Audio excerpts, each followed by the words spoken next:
From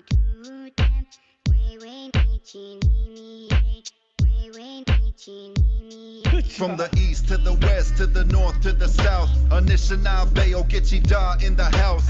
Grand entry time and we about to bring them out. Indigenous power, that's what it's all about. Not invincible cause we out loud now. Dancing through life in the powwow grounds. Let's go, you about to witness 500 years of resistance, this is it. See the instrumental be the ceremony. In my lyrics in the microphone, the medicine. This is for my warriors and my veterans. All the native babies wrapped up in Pendleton. Yeah, this the 7th generation. Every reservation all across the nation.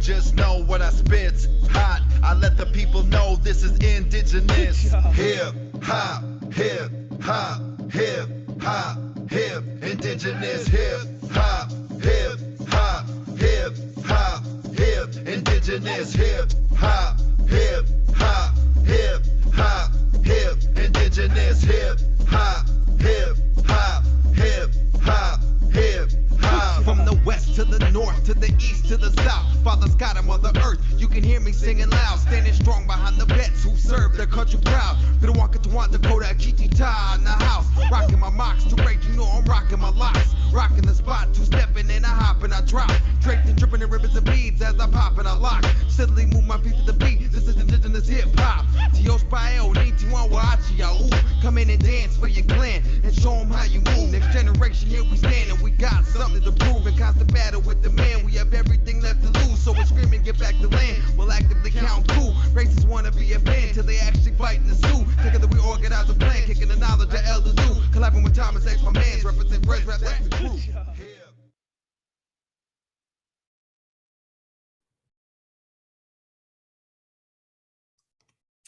Hamitakepi, Chantewashte na pechi uzapi.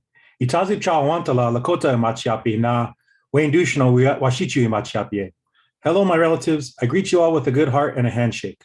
My Lakota name is Itazip cha wantala, straight shooter. A name passed down to me from my father.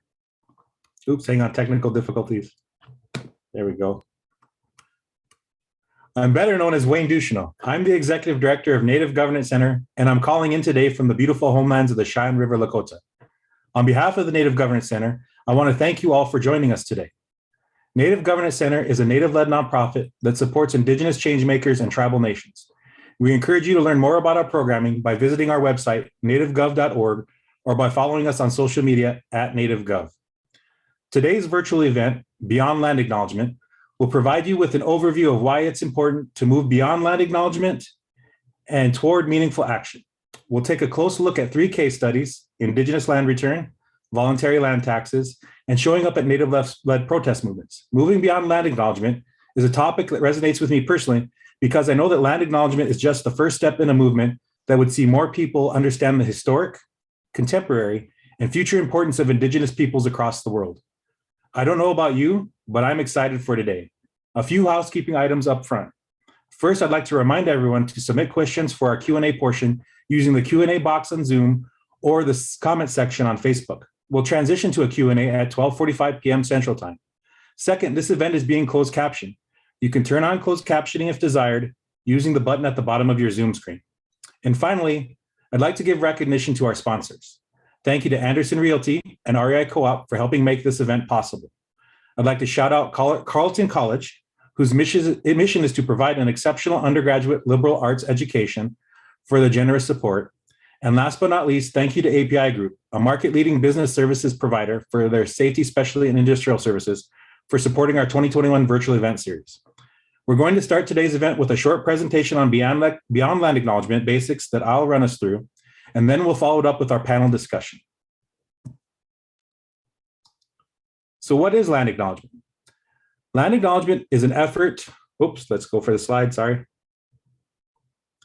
Land acknowledgement is an effort to acknowledge Indigenous past, present, and future of a particular location and to understand our own place within that relationship. Usually land acknowledgements take the form of a written and/or verbal statement, and it's becoming more and more common to see land acknowledgements delivered at conferences, community gatherings, places of worship, concerts, festivals, what have you. Our organization recommends that land acknowledgements feature appropriate language that doesn't sugarcoat colonization, They use past, present, and future tenses. They function as living celebrations of Indigenous communities. They include research on Indigenous place names and history, and center concrete action steps for supporting Indigenous peoples. Why are we holding this event? In the fall of 2019, we held an event on and released an online guide to Indigenous land acknowledgement. Since then, we've received hundreds of inquiries from educators, city government officials, churches, businesses, nonprofits, and individuals seeking help on writing their own land acknowledgement statements. We expected that a few people might contact us, but we never envisioned feeling so overwhelmed by such a large volume of requests. We love that so many folks are interested in acknowledging Indigenous land. This is fantastic. However, we've also seen some areas where our non-Indigenous allies can and should be doing better. We decided to host today's gathering as a follow-up to our first event so we can provide folks with examples of tangible steps to support Indigenous communities. We also want to offer tips for avoiding some of the common pitfalls related to land acknowledgement. Why can land acknowledgement be problematic? It can cause non-Indigenous folks to ask Indigenous people and communities to do free emotional labor. When you feel unsure and are anxious about something, it's easy to impulsively reach out for help before doing your own research. We're here today to tell you, do your own homework. Put in the time that's required to craft a thoughtful statement. And remember, in addition to normal employment and family obligations, Indigenous people are working to heal their traumas, learn their languages, and support their tribal nations. We don't want to spend our free time working as unpaid land acknowledgement consultants. If you ask for help, offer fair compensation, and be prepared to be told no. Aside from the emotional labor piece, land acknowledgement can have unintended negative consequences. The inquiries we receive focus almost entirely on land acknowledgement verbiage rather than the all-important action steps for supporting Indigenous communities. Every moment spent agonizing over land acknowledgement wording is time that can be used to actually support Indigenous people. Let me say that again. Every moment spent agonizing over land acknowledgement wording is time that could be used to actually support Indigenous people. It's easy for land acknowledgements to become yet another form of optical allyship. Without concrete action steps for supporting Indigenous people, land acknowledgements are just empty words. They become an excuse for folks to feel good and move on with their lives without actually contributing anything to the community. What does it mean to go beyond land acknowledgement? Going beyond land acknowledgement means creating an action plan outlining the concrete ways that you plan to support Indigenous communities into the future. It also means doing a self-assessment to analyze what you're doing. Are any of your current behaviors doing harm to Indian country? If so, it's possible to change your habits to prevent future damage. We're going to cover several examples of how to go beyond land acknowledgement during today's panel discussion. Like I mentioned earlier, these examples include Indigenous land return, voluntary land taxes, and showing up at a Native-led protest movement in a good way. We hope our panelists inspire you to create your own action plan and to incorporate these action steps into any land acknowledgement statement that you create in the future. If you learned something from the presentation, or if you learned something from the resources shared, consider compensating Native people for their time. Make a donation, and better yet, make a recurring monthly donation. It's now my great honor to introduce our moderator for today's panel. Let's all welcome our host, Nikki Pitre. Nikki will kick off our panel discussion. I'll leave it to her to tell you a bit more about herself. Nikki, please take it away. Lemland, thank you so much, Wayne. Ahis laklak, hello, relatives. He's Jinte Squisquar Huele, Jinstutz Unch. He's Squisque Nikki Pitre. My name is Huele, which means meadowlark, and in our ways, meadowlarks bring good medicine, and I hope to bring that to you today. I'm a member of the Coeur d'Alene tribe, whose traditional homeland spanned from eastern Washington into western Montana. My English name is Nikki Pitre. I serve as the Executive Director for the Center for Native American Youth at the Aspen Institute. I greet you with a happy heart and a warm handshake. Welcome to our discussion today. I'm coming to you from the land of the Nacotchtank of Piscataway people. I recognize the original people of this land were displaced and forcibly removed as a desperate means of survival. But more importantly, I'm reminded of the influence that we see in our rivers, our streets, our neighborhoods, and more. And I recognize that beneath the concrete of Capitol Hill here in DC are sacred spaces where prayers have been said and offerings have been made. And I invite all of our attendees to not only learn about the land that they're on, but learn about the people, learn about the culture, learn about the resilience and learn about the resistance of our land. And let's make a commitment to do better for the first people of this land. That commitment, my relatives, starts today on this webinar. And I'm so thrilled to be in virtual community with some amazing leaders. Joye of the Indigenous Environmental Network, President Robert Larsen of the Lower Sioux Indian Community, welcome uncle, and Michelle Vassel of the Wiyot and David Cobb of the Wiyot Honor Tax. First, I'd like to talk with President Larsen. President Larsen, can you please introduce yourself? Mahomitakiapi, Petuoshte, Tatanki Chop Tanta Miedo, Washichuia Robert Larsen, Itancha Chashayapi, Itancha Minnesota Indian Affairs Council, Damakota, Badewa Kantua, no Chetichakoi. Yahipi Kiwashte. I say hello, my relatives. A good day to you. My Dakota name literally takes over a day to actually explain, but the elevator version is, it translates loosely to the rolling bull. It's when that lead bull sees danger coming like a storm, gathers the herd, faces that storm, and then when it passes and then looks back and sees that everyone survived, everything is good, he wallows in that dirt and kicks up dirt. So the rolling bull part. I am president here at Chashayapi, federally known as the Lower Sioux Indian Community in the state of Minnesota. Traditionally, we call this place Chashayapi, is where they make the trees red. And I also the chairman of the Minnesota Indian Affairs Council, and glad to be here today. Thank you so much. The Minnesota Historical Society recently transferred 114 acres of land back to your nation, President Larsen. Congratulations. Can you share with us the process of the movement?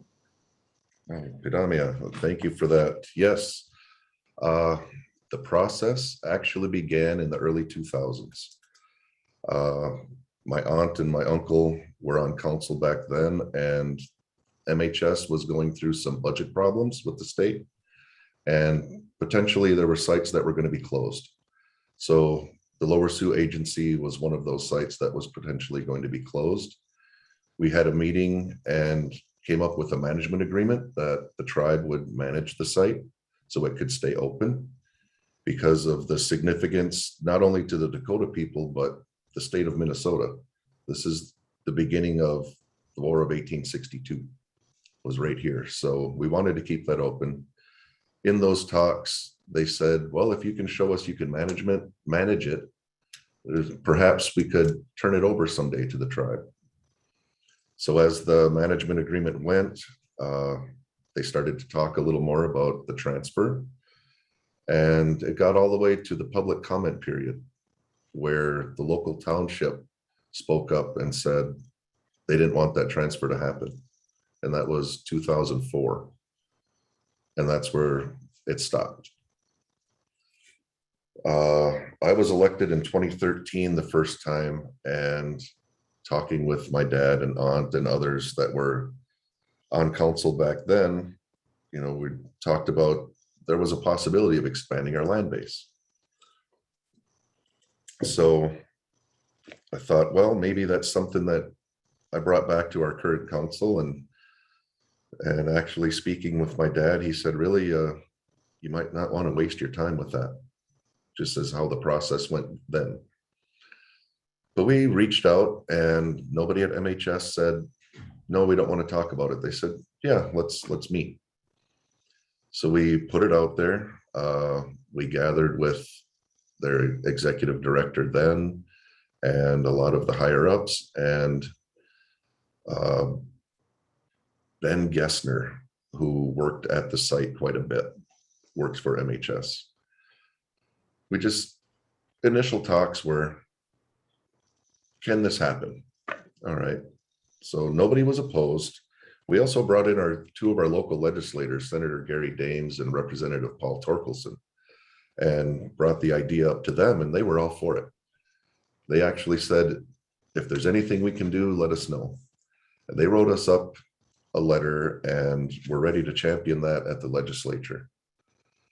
But we said, let's let us have this conversation first and see how the process works. We could do it quick and easy legislatively, but we wanted to try and do it the right way. So with the meetings that we had, they brought in Department of Admin with the SHPO, DNR, and MHS. And we started figuring out what we had to do. We found out there was a lock-on status on part of the property, so they couldn't just arbitrarily sign it over to the tribe. On their end, they had to take that value of that land, put that lock-on status on another property for them. And also there were dollars used from the legislature to upgrade the HVAC system and the bathrooms. And those dollars also had restrictions on them. So they couldn't just give us the building. So as we went on, we were working, and SHPO at some point seemed adversarial. Like they kept coming up with, well, you can't do it because, but we kept working together to find the ways through that, to navigate it the best way we could. We always had the legislature in our back pocket, but we wanted to try and do it the right way. And I mean, you have to remember even the context of beginning, that you go back to the tribes and the state had been adversaries and almost even targets from our first treaty, 1805, the Pike Treaty. So when you think about that, and what mindset do you want to come into this meeting with? Is it going to be adversarial? Or do we want to try to create partnerships and relationships to get this done the right way? And that's the way we approached it. So we don't always have to butt heads. When there's something that could be beneficial, sometimes you just have to take a chance. So that's kind of how we felt and how we did it. And as much as I say Department of Admin seemed adversarial, I'm thankful that they were involved, because we've gotten this completed and we did it the right way. So in 10 years, 20 years, somebody can't come back and say, hey, you shouldn't have done this because we navigated all of those barriers and those roadblocks, and we did it the correct way. Thank you so much for sharing that. What really resonated with me was when you had talked about acknowledging the history and then talking about the importance of doing things the right way. And so I wonder, President Larsen, if for our listeners who may be interested in exploring returning land to Native nations, what would you like to say to them? What kind of best practices were built in doing things the right way and doing things that take a chance that you can share with others who may be interested in doing something similar? I guess having the correct mindset. If folks are thinking they want to possibly work with the tribe, to learn who the tribe is, because we're not all the same. We are all separate, sovereign. As much as we may be related, we have our own ways of doing things here. As our relatives from Shakopee or Upper Sioux or Prairie Island in the state, they have their ways of doing things. So just because you've worked with one tribe, don't think everybody operates the same way. Do your research. Thank you so much. Lastly, President Larsen, I wonder, can you share any resources about where we can learn more about the return of homes to the Lower Sioux community? We should have a website.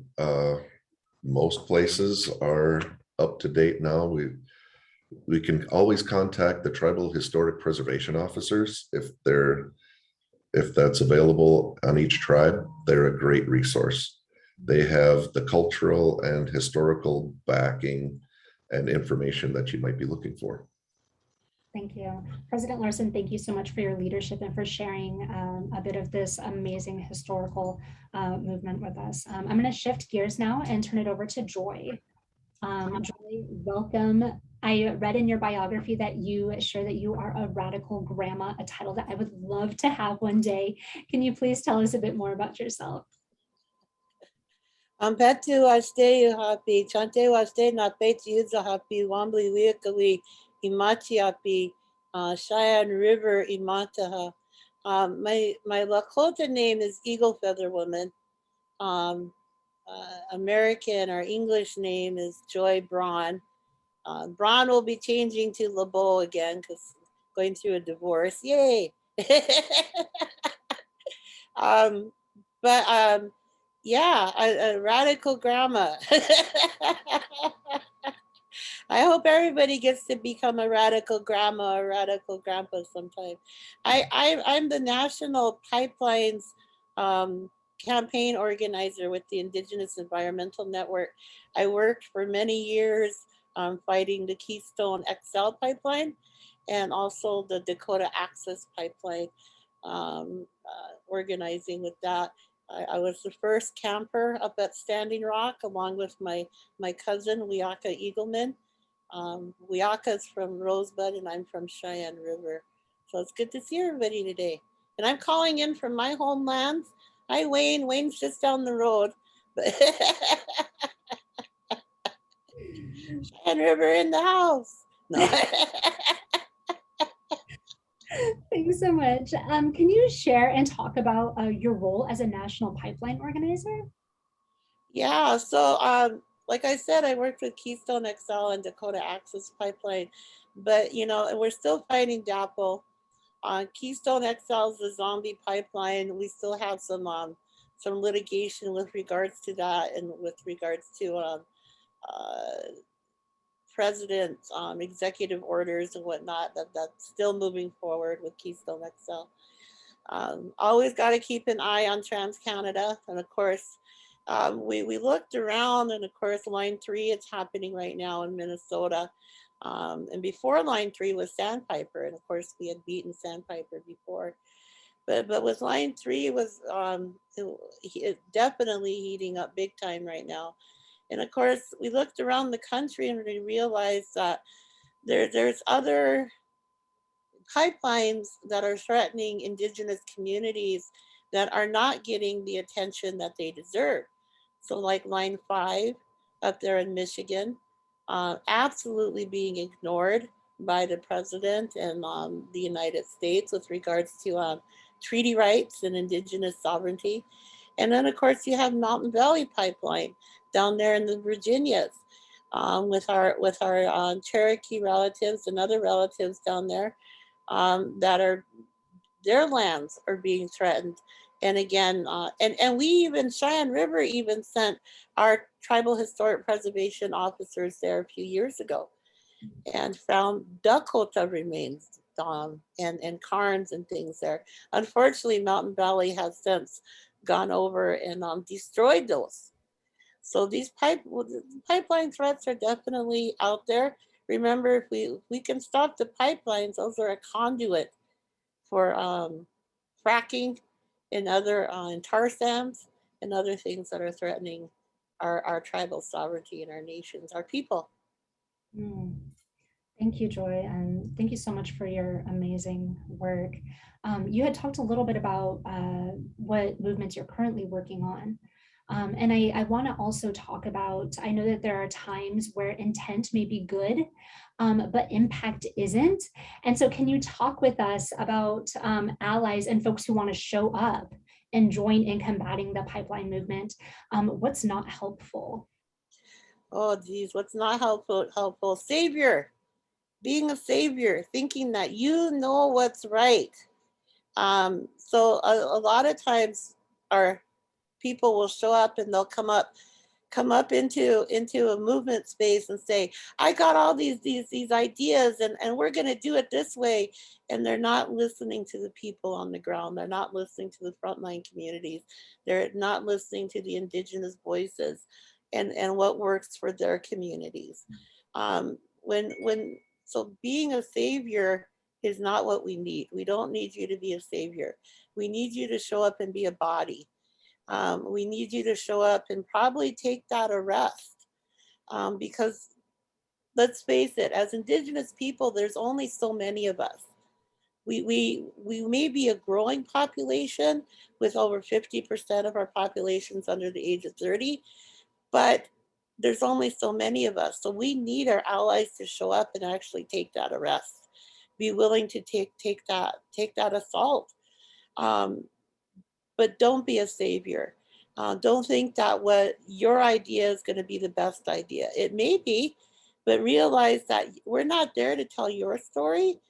You're there to tell our story. You're there to lift up frontline voices. And so, like, there's times when I'll show up at a site, but it's not my tribe. It's not my place to be out in front and center. It's my place to find those frontline people and put their voices on the front and center. Okay. And there may be times when, yeah, I may do a story or something, I may do an interview, but I will always refer back to the frontline voices, those people who are there. Understand that don't come in and leave a whole bunch of trash. And I'm not just talking about physical trash. I'm talking about emotional and mental trash. I'm talking about showing up at a place and not causing a lot of chaos and not causing drama. And so it's because that can happen in a lot of times. Don't think that, again, just don't think that you know best. Listen to what the people at the front, listen to those Indigenous voices, and understand that it's not your place to be front and center. This isn't your story, this is their story. And the other thing you're going to find out as you show up in, especially in environmental justice areas or climate justice, you're going to find that Indigenous voices are going to be at the front and center. And you're going to find BIPOC, Black and Indigenous voices that are going to be at the front and center. Because that's what we are demanding in those spaces, because we haven't been heard. We've been rolled over for so long and ignored for so long that we're saying, no, not anymore. That is so powerful, Joye. Thank you so much. Don't be a savior. Listen to Indigenous voices and listen to those voices who are at the front. I wanted to reiterate that, especially for our audience, and say it again so word sinks in. Thank you so much for sharing that. And I also really appreciated talking about trash. It doesn't always come in physical form, but emotional. So thank you so much. You know, I wonder also on the terms you had talked about how people can show up physically. What about folks who may be from different spaces across the country who want to show up for you, maybe via social media, or if they can't show up physically? Can you talk a little bit about how our non-Native allies and relatives can show up in a good way? So I would look for those in reliable online voices. So usually those are frontline voices. So like if you're thinking about line 3, you're going to look at GNU Collective. You're going to look at Indigenous Environmental Network. You're going to look at Honor the Earth. You're going to look for those reliable Indigenous voices that are there actually on the front lines. Not for, don't think that Sierra Club or some other big organization is going to speak for the Indigenous voices. They may be working with us, but that doesn't mean that they're speaking for us. Look for those reliable frontline Indigenous voices or BIPOC Indigenous voices that are speaking from the front line, and look for what they're asking you to do. So if they're asking you to do an email to the Army Corps of Engineers, do that email. If they're asking you to show up for an online webinar, show up for an online webinar. If they're asking you to send a physical postcard, send that physical postcard.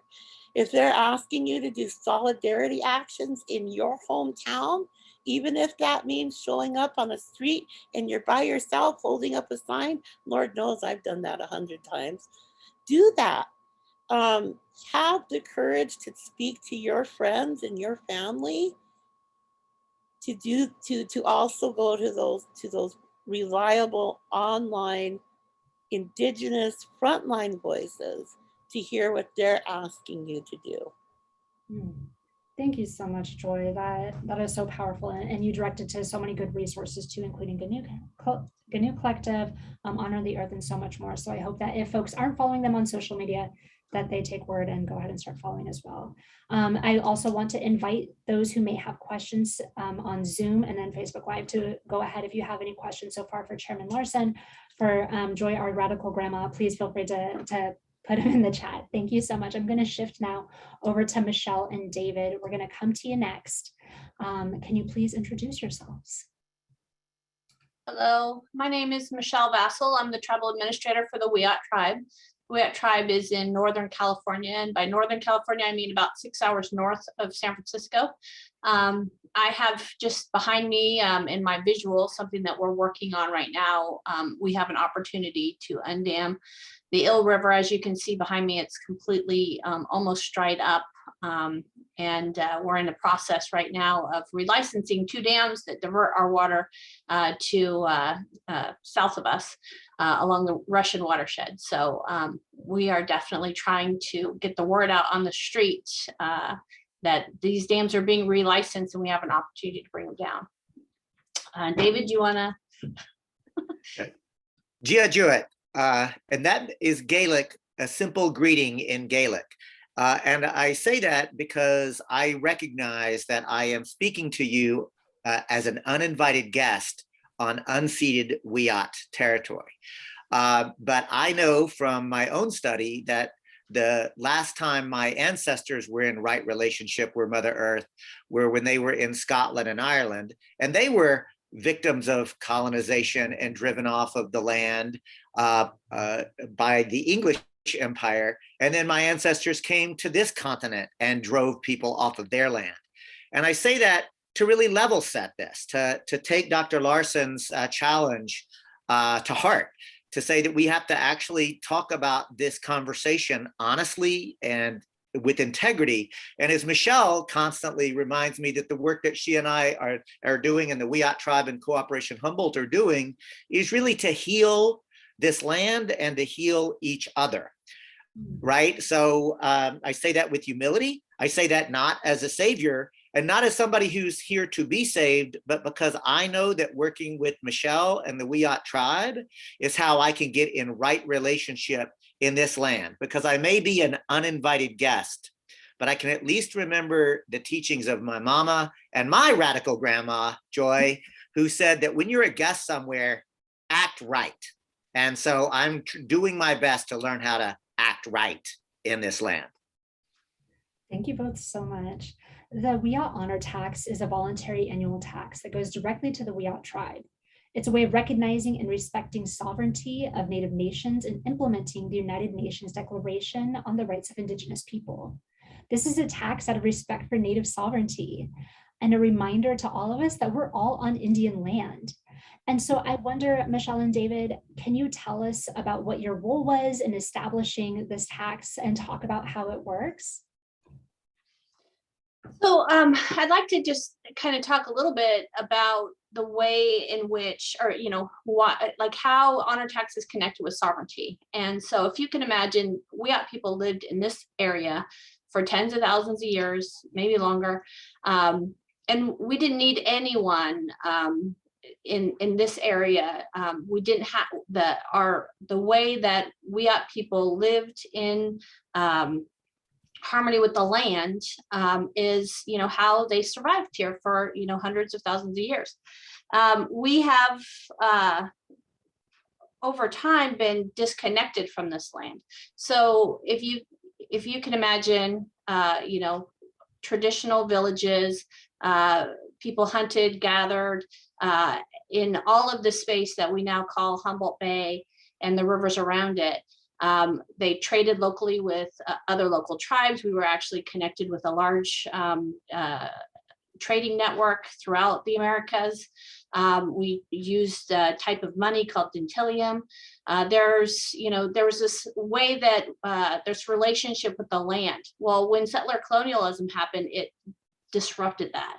It literally ripped the land away from Wiyot people, and in doing so disrupted all of those lifeways, all of those social systems, all of those cultural and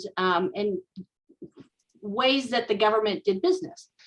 So over time, other governments have come in and have put their jurisdictions on top of this land, and that's how they do their business as a government. They tax their people through property taxes. They tax any businesses that do business in their jurisdiction, and through that taxation, they develop, they put streetlights. They build roads. They perform other duties in your areas, like build parks for people to play at. Native governments now are completely dependent on other ways of getting money to do the same things. We are governments, just like your municipal government, just like your state government, just like the federal government. We have to do all the same functions, but we don't have the taxation base to be able to do that. So this is a way that we can derive money in a similar way. It's voluntary, but people that live in our communities can choose to pay tax to us as well, so that we can do some of those activities. And how it's connected with sovereignty is that how we're doing those functions now, a lot of it is grant-based. We spend for the Wiyot tribe, we have no casino or other form of economic development. So all of our, everything that we do is based on writing grants and getting money. And whatever is popular in the grant world on any given day, in the foundation world, whatever's popular today politically is what gets funded. So, that takes away our sovereignty. It's like what they think is the best thing. Like we were just talking about a second ago, there are people who think this is the best way. Tribal people know the best way, but we often don't have choices in if the money comes from people that say what the best way is. So by using the honor tax, you're basically honoring our sovereignty and our ability to make choices on our own to do the best things. No strings attached. Thank you, David? So thank you, Michelle, for setting that up. And I'll actually address the honor tax. I did not create the honor tax. I want to lift up the 7th Generation Fund for Indigenous Development, who created that as an idea. They are a national and even international organization that, like me, is based on Wiyot territory. And in fact, the leaders are Indigenous, but they're not Wiyot people. And so as they created the tax as a way for them to honor and respect that they are also uninvited guests on Wiyot territory, and created that. And so when I discovered it, I became very excited because it was a concrete way for me to engage a process. I'm of a generation, I remember vividly being part of the reparations movement. And it was very disempowering to be told, what you do to support reparations is to write a letter to your congressperson, when I knew that my right-wing asshole congressperson was never going to actually move on that. The brilliance of an honor tax, y'all, is I don't have to wait for government. I can do it myself.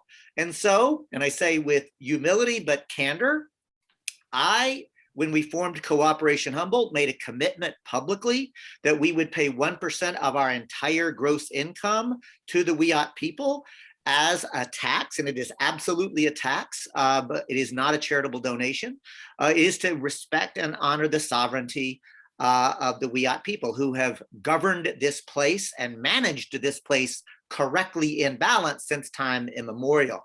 And one of the things that I've discovered is that as a non-Indigenous person, the honor tax had been happening for a while, but I had an ability to go to other white folks and challenge them, and not in a shameful way, but actually in a way that says, this is the right thing to do, you should join me in doing it. And I know that we've been able to, and I have another African-American friend who calls that the judicious use of privilege, right? Like I have a certain privilege based on white supremacy and who I am. And by occupying that space under the leadership of the Wiyot tribe, we've been able to increase the amount of that honor tax Last thing I'll say is this, or two things quickly. One, I went to Michelle and Ted Hernandez, the Wiyot Tribal Chair, and asked first. I asked, is it all right to do this? Like, this is what I'm thinking. What do you think? You know, et cetera. It was a consultation. And it wasn't just a consultation on the honor tax, but a whole series of other things that we were wanting to do here at Cooperation Humboldt on the land here. And the last thing that I'll say is, I'm going to ask Lauren to put my personal email into the chat.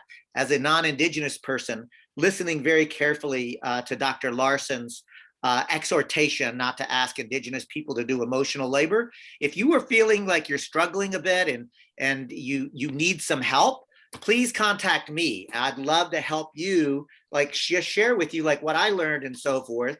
And then maybe you'll be better prepared to go to Indigenous folks to begin this process. So thank you for the opportunity. Thank you so much. David, you really helped tee up the next question I was going to ask. You had said, I can do this myself, and had talked about the importance in consultation and asking first and being in good relation with the community and whose land that you're on. But I wonder, David, can you also unpack and share what guidance you have for those who may want to create an honor tax or a voluntary tax program in the community or the lands that they're on? Yes, thank you for the question. And again, what I would say is this: first, you have to do the research.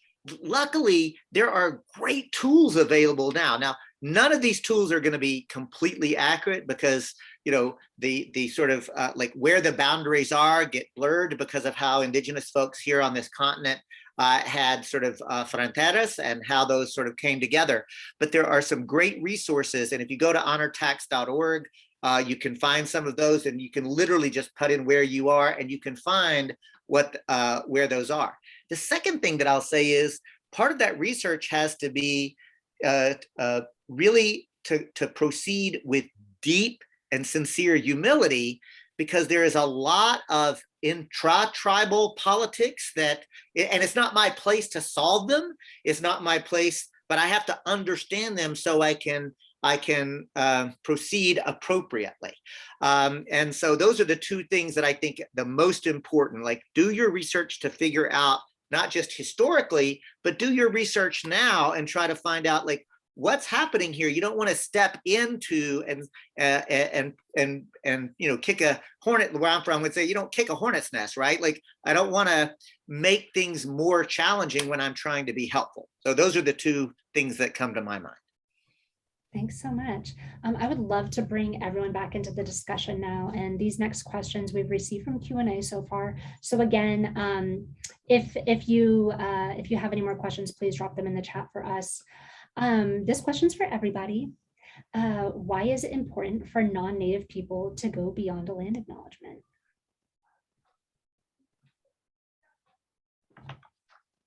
If I may.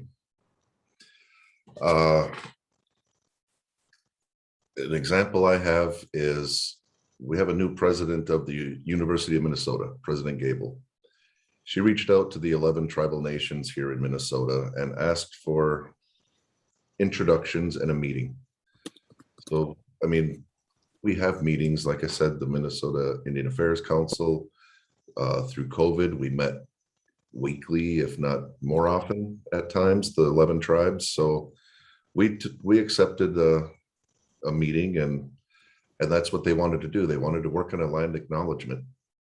And the first thing that came to my mind was, all right, this piece of paper is sitting there, but what does it do?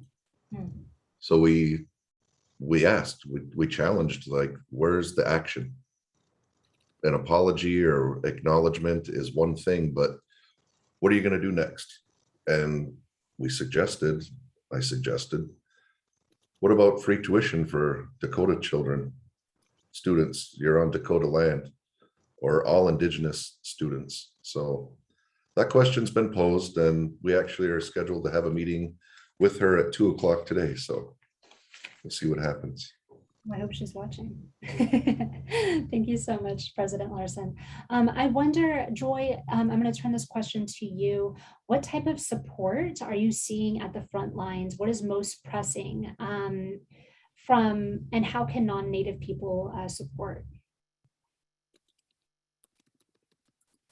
Well, the question we've been getting, if you're talking specifically about like line 3, line 3 is 90% completed right now.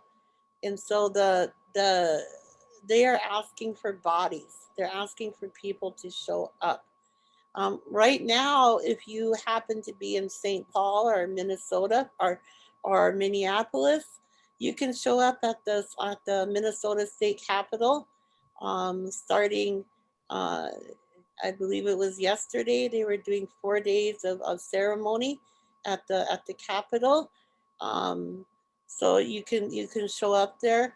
Know that you're going to have to park a little bit away and walk in, because the governor, the government got a little scary and put up jersey barriers and other things over there. But they are asking for people to show up. Of course, remember that each one of the camps is women led, and one of the camps is LGBTQ2S led, and to know that if you have any type of prejudice or anything, put it aside.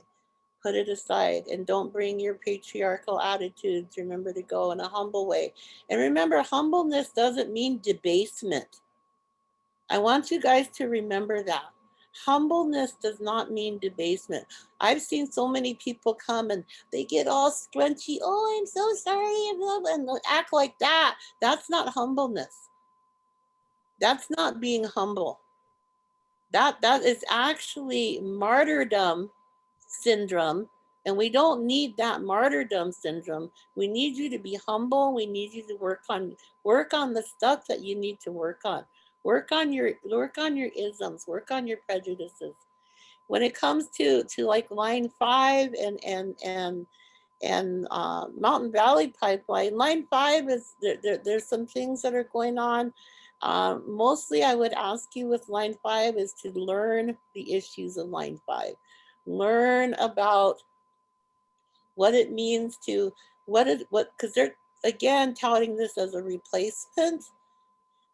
But they're taking a 12-inch pipe and they're putting it into a 36 or 42-inch pipe. That is a huge difference. And also doing a cross-border crossing that was based in the 1960s. So there hasn't been no environmental impact studies done, no impact like that. Comes to Mountain Valley, again, I would ask you for people to show up and to really learn the issues. Start learning what it means. You know, we go to countless hearings. We have to learn countless things about FERC, about Army Corps of Engineers, 404 permits, 108 permits, 106 permits. We learn so much. Learn a little bit. And I'm just going to challenge everybody out there, and I've said this since Standing Rock. Wherever you live here in so-called United States, wherever you live, within 200 miles of wherever you live, you're going to find a water fight. Think about that.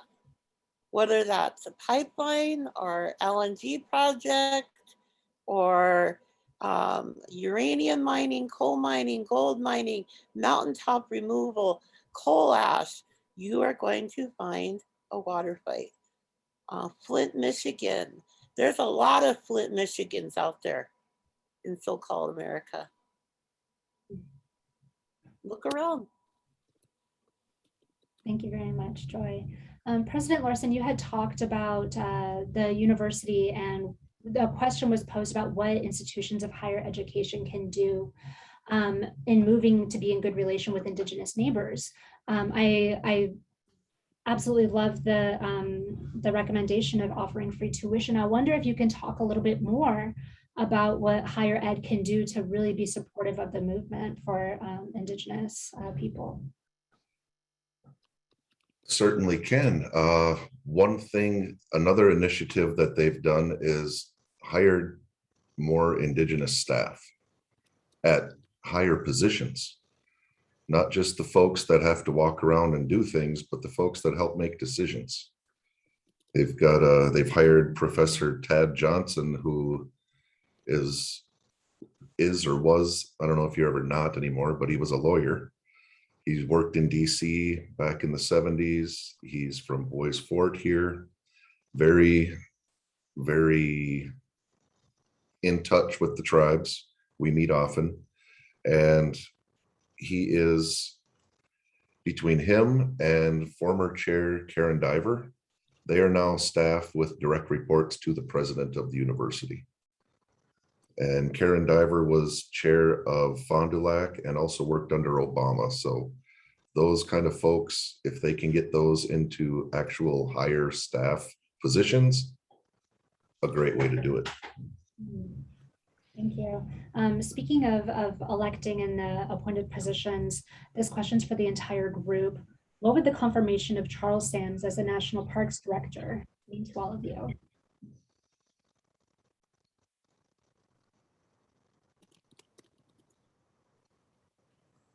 I don't want to take all the, but I mean, just the little bit that I know of it about the situation, having a native person in there that has a connection to the land, I don't know what better way there is to have.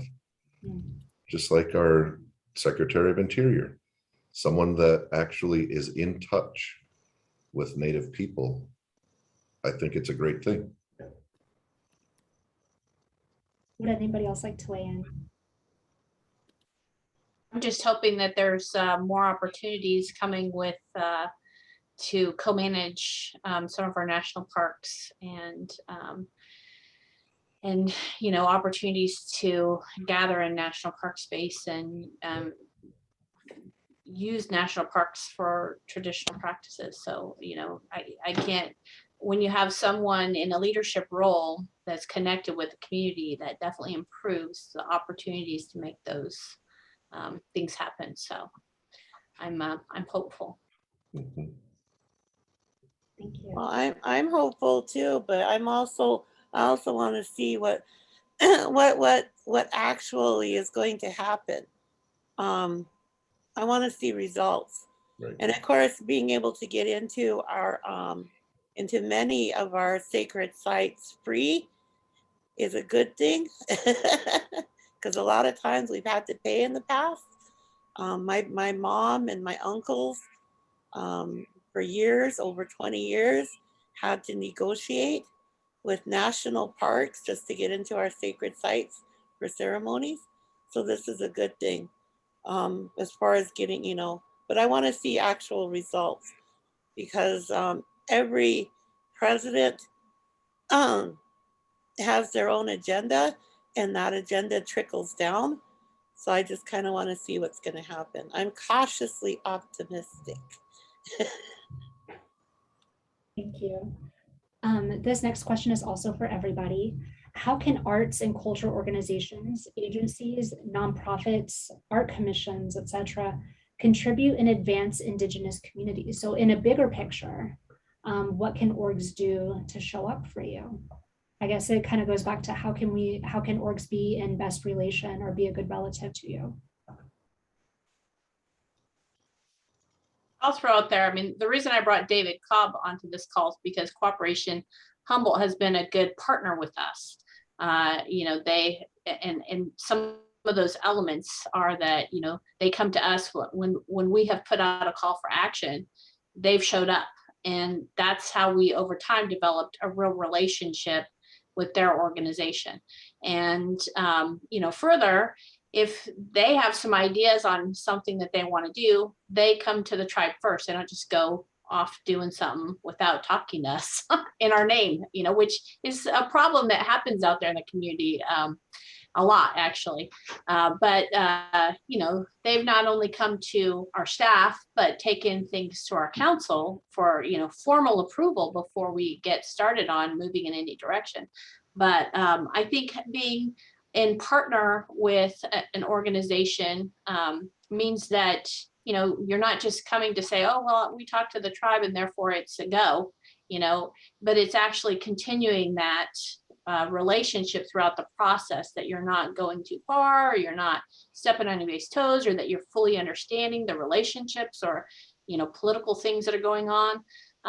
And so I think, in that way, we've done a lot of community work in our community, and we have a number of organizations that we do work with locally. And it's those ones that are real partners with us that it's equal, or that we're respected, our voice is respected, or and we have a balanced approach to things that works. And I really appreciate the reason I asked David to be here today to talk about honor tax is because we had been using honor tax for a really long time, and it was mostly other Native organizations that were contributing. And David really got the word out in the non-Indian community as an ally. He used materials that we already had. He talked to us and he asked us permission. And then he went out there and he called out some of our local other organizations, and that increased honor tax in our area. So it was a helpful use of another organization. I agree. I think you couldn't have said it much better. I think the key word in there is relationships, to build the relationship, because if you're there to check a box, nothing good long-term is going to happen. Thank you all so much. And before I turn it back to Wayne, this concludes our panel discussion. I want to invite all of the attendees to continue the discussion with your relatives, with your colleagues, and more. Listen to Indigenous voices, invest in Indigenous movements. As Chairman Larsen said, do it the right way, consult, take time to build the relationships. I'd also like to invite you to connect with the land in a meaningful way. Continue to acknowledge the land, but commit to honoring her too. Touch the earth with your hands and your feet and commit to investing in Indigenous-led movement. Support protection of lands, waterways, and sacred sites, just like our relatives on this webinar. In closing, I'd like to thank the Native Governance Center, Joye, President Larsen, Michelle, and David. I'd also like to thank you for showing up and joining us today. Limlanj and Jesper Oos. Thank you all. Wayne, back over to you. Thank you, Nikki. Y'all, I literally have a script, but I'm at a loss for words. My heart is over full. Thank you very much for the wisdom. Wopila Tonka to our panelists, to our host, Nikki, and thank you for all who attended our virtual event today. We hope that you're particularly inspired to move beyond land acknowledgement after this event today, and that you share this information with members of your community. If you learned something today and enjoyed this event, consider making a contribution to Native Governance Center. Please visit our website, nativegov.org, to donate. Additionally, we'd like to hear from you. We'll email a survey to our Zoom attendees and post a link in the Facebook comment sections as well. Stay tuned to our future virtual events. We plan to offer our next event in the fall of 2021. Many blessings to you all. Wopila Tonka again. Have a great day.